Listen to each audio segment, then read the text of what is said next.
10K Fungurumu in the Katanga. We have a pretty solid color matrix. In this case, a pretty intense blue, dark baby blue. Sitting on the back would be almost a crust of I've actually gone blank for a minute there. A crust of heterogenite. Yes, there we go, on the back. And then, of course, on the front, we have an underlying crystal structure to these crassicolors. You'll see there on the cross section the blue underneath, and the greenish coloration. Those would be growing on top of the initial blue, which at Leporto at a stage we had.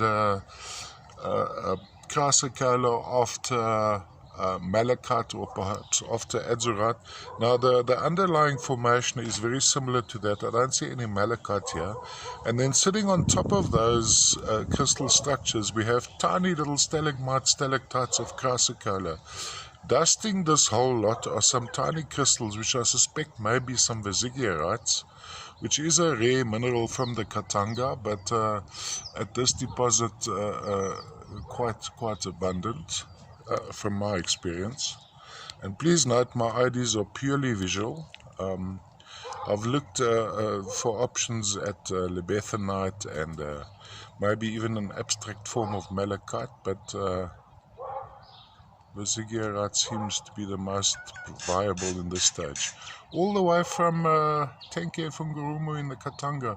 Now, as you see it here, it's a little bit darker than this. This is a little bit overexposed. This is a pretty accurate indication of the actual color.